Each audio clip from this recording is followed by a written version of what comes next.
ഒരു രൂപ പോലും തരാത്ത ഒരു പിന്നെ കേന്ദ്ര ഗവൺമെൻറ് 700 തൊട്ട് 800 തരുന്നുള്ളൂ എന്ന് വെച്ചാൽ അതിന് കണക്ക് പറഞ്ഞ് തന്നാൽ മതി, വേറെ പ്രയാസങ്ങളൊന്നുമില്ല.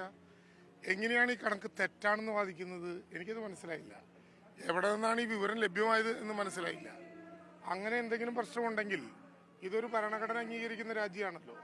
ആ രാജ്യത്ത് ഒരു സംസ്ഥാന ഗവൺമെൻറ് ആ വിധത്തിൽ പ്രയാസം കേന്ദ്ര ഗവൺമെൻറ്റിനുണ്ടെങ്കിൽ കേന്ദ്ര ഗവൺമെൻറ് രേഖാമൂലം ഞങ്ങളോട് ആ കാര്യം പറഞ്ഞോട്ടെ, അത് പരിശോധിക്കാം. ഇതേവരെ ആരും കേന്ദ്ര ഗവൺമെൻറ്റോ കേരളത്തിൽ നിന്ന് പോയിട്ടുള്ള കേന്ദ്രമന്ത്രിമാരോ ഒരാളും ഇങ്ങനെ ഒരു വിവരവും കേരളത്തിനോട് പറഞ്ഞിട്ടില്ല. കോടതിയിൽ ഹാജരായിട്ടുള്ള കേന്ദ്ര ഗവൺമെൻറ്റിൻ്റെ അഭിഭാഷകൻ പറഞ്ഞിട്ടില്ല. ഇതുമായി ബന്ധപ്പെട്ട ഏറ്റവും ആധികാരികമായ മറുപടി കൊടുത്തു എന്ന് വാദിക്കുന്ന നിത്യാനന്ദ റായ്, ബഹുമാനപ്പെട്ട കേന്ദ്ര ആഭ്യന്തര സഹമന്ത്രി പറഞ്ഞിട്ടില്ല. എവിടെ നിന്നാണ് ഈ വിവരം ലഭ്യമായത് എന്ന് ഞങ്ങൾക്കറിയില്ല. സ്വാഭാവികമായിട്ടും ആദ്യഘട്ടത്തിൽ കേരളം കൊടുക്കേണ്ടിയിരുന്നത് അവിടെ ഉണ്ടായിരുന്ന നഷ്ടങ്ങളെ സംബന്ധിച്ച കണക്കാണ്. ആ കണക്ക് കൃത്യമായി കൊടുത്തു.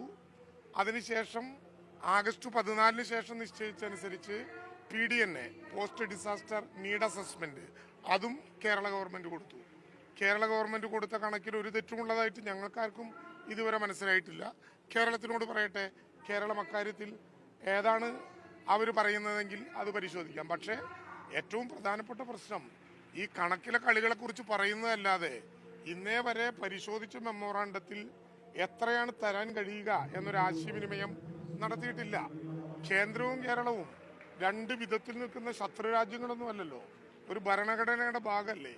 ഞാൻ നേരത്തെ നിങ്ങളോട് പറഞ്ഞിട്ടുണ്ട്, ബംഗാളിലെ അതികഠിനമായിട്ടുള്ള ക്ഷാമവുമായി ബന്ധപ്പെട്ട് സുപ്രീം കോടതി അത് പരിശോധിച്ചപ്പോൾ സുപ്രീം കോടതി പറഞ്ഞ ഒരു പ്രധാനപ്പെട്ട വാക്കുണ്ടല്ലോ, ഒരു ദുരന്തമുണ്ടായാൽ രാജ്യം, അതായത് കേന്ദ്രം ഏത് സംസ്ഥാനമാണോ ആ സംസ്ഥാനത്തിനോട് പെരുമാറേണ്ടത് ഒരു ഗാർഡിയൻ ഏഞ്ചലിനെ പോലെയാണ്. ആ വിധത്തിൽ പെരുമാറാൻ കേന്ദ്ര ഗവൺമെൻറ് തയ്യാറാകണമെന്ന അഭ്യർത്ഥനയാണ്. കൂടുതൽ വിവാദങ്ങളിലേക്ക് പോകുന്നില്ല. ഏതെങ്കിലും വിധത്തിലുള്ള കത്തുകൾ രേഖാമൂലം കേരളത്തിന് കൈമാറട്ടെ, കേരളം ആ ഘട്ടത്തിൽ മറുപടി പറയും.